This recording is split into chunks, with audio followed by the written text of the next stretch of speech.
Good morning, viewers. Welcome to English Grammar Solution. In this class, we are going to learn about the passive voice of interrogative sentence and imperative sentence. এই ক্লাসে interrogative sentence এবং imperative সেন্টেন্সের active voice থেকে passive ভয়েসে যাওয়ার সবচেয়ে সহজ কিছু কৌশল আমি তোমাদের দেখাবো।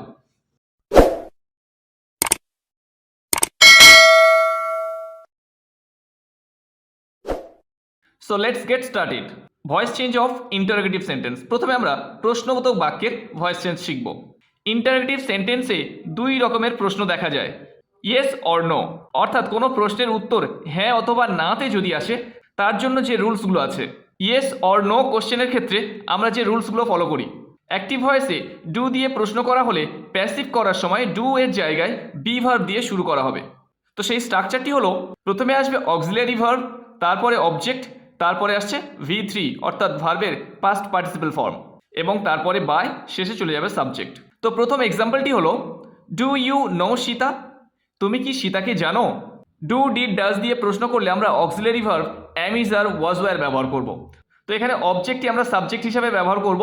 এই যে সীতা, এটা আমরা সাবজেক্ট হিসাবে যদি ব্যবহার করি সেক্ষেত্রে সীতার জন্য আমরা ইজ ব্যবহার করব। ইজ সীতা, তারপরে ভার্বের থার্ড ফর্ম, এই যে নো মেন ভার্ব এর third form, know knew known. Is Sita known to you, known to, know এর পরে সবসময় টু ব্যবহার করতে হয়, বাই ব্যবহার করা হয় না।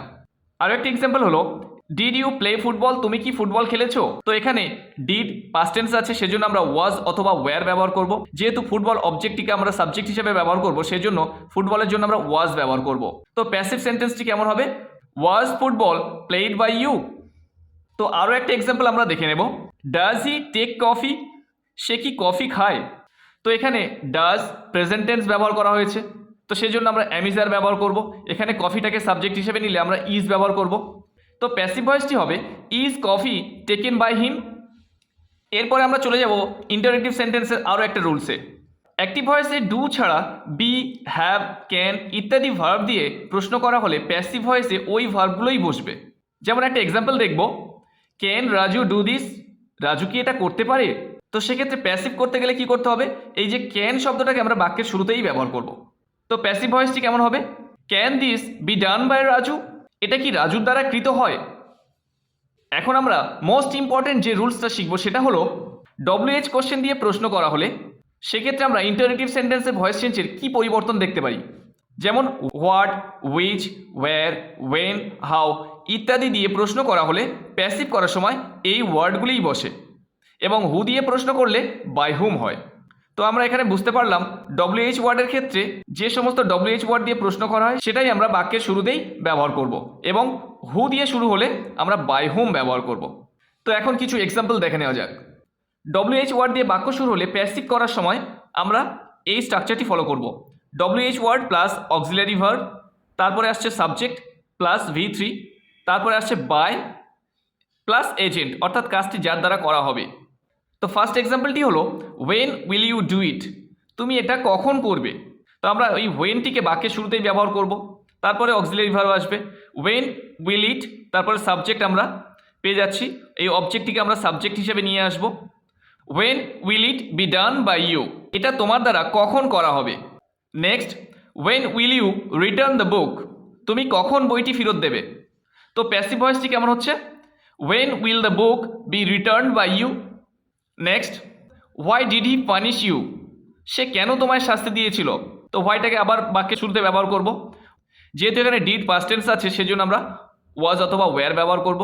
যেহেতু ইউটাকে আমরা সাবজেক্ট হিসেবে নিয়েছি সেজন্য আমরা ইউর জন্য ওয়্যার ব্যবহার করব।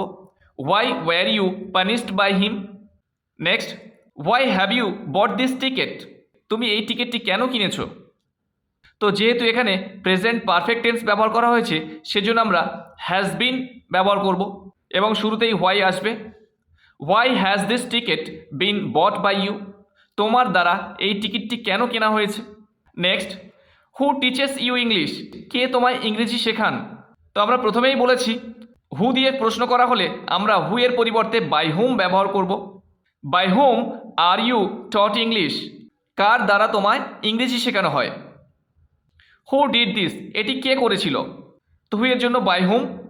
By whom was this done, কার দ্বারা এটা করা হয়েছিল? যেহেতু এখানে পাস্ট টেন্স ডিড আছে সেজন্য আমরা ওয়াজ ব্যবহার করলাম। টেন্স অনুযায়ী আমাদের বাক্যগুলোকে পরিবর্তন করতে হবে। এখানে যতগুলো সেন্টেন্স ব্যবহার করা হয়েছে প্রত্যেকটি টেন্স অনুযায়ী আমাদের ভার্বগুলিকেও চেঞ্জ করতে হবে। তো এর জন্য তোমাদের প্রথমে অ্যাসার্টিভ সেন্টেন্সের ভয়েস চেঞ্জটা ভালো করে জানতে হবে। আমি এর আগে অ্যাসার্টিভের উপরে আরও একটি ক্লাস দিয়েছি, সেটা তোমরা দেখে নিতে পারো, আমি ভিডিও ডেসক্রিপশনে লিঙ্ক দিয়ে দেবো। তো এতক্ষণ আমরা আলোচনা করলাম ইন্টারোগেটিভ সেন্টেন্সের ভয়েস চেঞ্জ নিয়ে। এখন আমরা আলোচনা করব ইম্প্যারেটিভ সেন্টেন্সের ভয়েস চেঞ্জ, অর্থাৎ বাক্যের অর্থ যদি আদেশ, অনুরোধ বা উপদেশ বোঝায় সেক্ষেত্রে আমরা অ্যাক্টিভ ভয়েস থেকে প্যাসিভ ভয়েসে কীভাবে পরিবর্তন করব। ফর এক্সাম্পল, যদি বলা হয় do not run in the sun, রৌদ্রে দৌড়াদৌড়ি করো না, সেটা উপদেশ বোঝায়। আদেশ করতে যদি বলা হয় ডু ইয়োর ডিউটি, তোমার কাজ করো। আবার রিকোয়েস্ট বা অনুরোধ বোঝাতে যদি বলা হয় please give me a glass of water, দয়া করে আমাকে এক গ্লাস জল দিন। তো এই ধরনের বাক্যগুলোর আমরা কিভাবে অ্যাক্টিভ থেকে প্যাসিভে নিয়ে যাব সেই রুলসটা আমরা এখন শিখব। তো ইম্প্যারেটিভ সেন্টেন্সের ভয়েস চেঞ্জ করতে হলে অ্যাক্টিভ থেকে প্যাসিভে যেতে গেলে প্যাসিভের জন্য আমরা দুটো স্ট্রাকচার ফলো করতে পারি। একটা হলো লেট দিয়ে আর একটা হলো ইউ আর রিকোয়েস্টেড বা অর্ডার দিয়ে। তো লেট দিয়ে যখন আমরা বাক্যটাকে শুরু করব সেক্ষেত্রে বাক্যের শুরুতে লেট ব্যবহার করব, তারপরে অবজেক্ট, তারপরে বি, তারপরে আসছে V3 অর্থাৎ ভার্বের পাস্ট পার্টিসিপল ফর্ম। বাক্যের অর্থ যদি রিকোয়েস্ট বা অনুরোধ বোঝায় সেক্ষেত্রে আমরা ইউ আর রিকোয়েস্টেড টু দিয়ে শুরু করব। বাক্যের অর্থ যদি অর্ডার বা আদেশ বোঝায় সেক্ষেত্রে আমরা ইউ আর অর্ডার টু দিয়ে শুরু করব। এবং উপদেশ বা অ্যাডভাইস বোঝালে আমরা ইউ আর অ্যাডভাইস টু দিয়ে শুরু করব। এবং বাক্যটি যদি নেগেটিভ হয় অর্থাৎ না সূচক বাক্য হয় সেক্ষেত্রে আমরা ইউ আর অর্ডার্ড বা you are advised, you are requested not to দিয়ে শুরু করব। এবং শেষে বাক্যের বাকি অংশটা আমরা ব্যবহার করব। তো এখন কয়েকটি এক্সাম্পল দেখে নেওয়া যাক। অ্যাক্টিভ সেন্টেন্সটি হলো ওপেন দ্য ডোর, দরজাটি খোলো। তো এই বাক্যটি আমরা যদি লেট দিয়ে শুরু করি তো লেটের পরে আসছে অবজেক্ট, তারপরে বি এবং ভার্বের থার্ড ফর্ম। তো এখানে অবজেক্ট হলো দ্য ডোর এবং ভার্ব হলো ওপেন। তো আমরা শুরু করব লেট দিয়ে, let the door be opened. এই যে ওপেনের থার্ড ফর্ম ব্যবহার করলাম, ওপেন্ড। আরও কয়েকটি এক্সাম্পল দেখে নেব। ডু ইট, এটা করো। তো আমরা লেট দিয়ে শুরু করলাম, লেট ইট বি ডান, ভার্বের থার্ড ফর্ম ব্যবহার করলাম। Next, please give me 500 rupees, দয়া করে আমাকে 500 টাকা দিন। এটা অনুরোধ বোঝাচ্ছে। তো অনুরোধ বোঝালে আমরা ইউ আর রিকোয়েস্টেড টু দিয়ে শুরু করব। এই যে প্লিজ কথা দ্বারা রিকোয়েস্ট বোঝাচ্ছে, এই প্লিজের জন্য আমরা ইউ আর রিকোয়েস্টেড টু দিয়ে শুরু করব। এবং এই গিভ মি 500 রুপিস এই বাকি অংশটুকু তারপরে বসে যাবে। তাহলে কি ব্যবহার করব আমরা? You are requested to, you are requested to give me 500 rupees. সবশেষে আমরা এক্সেপশনাল একটা ভয়েস চেঞ্জ দেখে নেব। ওবে ইয়োর টিচার্স, তোমার শিক্ষক মহাশয়দের মান্য করো। তো এখানে অর্থ অনুযায়ী আমরা এই বাক্যটিকে প্যাসিভে নিয়ে যাব। তোমার শিক্ষক মহাশয়দের মান্য করা উচিত। Your teachers should be obeyed. এই বাক্যটা কিন্তু আমরা স্ট্রাকচার অনুযায়ী সাজাতে পারছি না। প্রথমেই বললাম এটা একটা ব্যতিক্রম। তো বন্ধুরা, ভিডিওটি কেমন লাগলো কমেন্ট করতে ভুলবেন না। আর ভিডিওটি ভালো লাগলে অবশ্যই একটা লাইক দিয়ে যাবেন এবং এমন আপডেট আরও পাওয়ার জন্য চ্যানেলটি সাবস্ক্রাইব করবেন।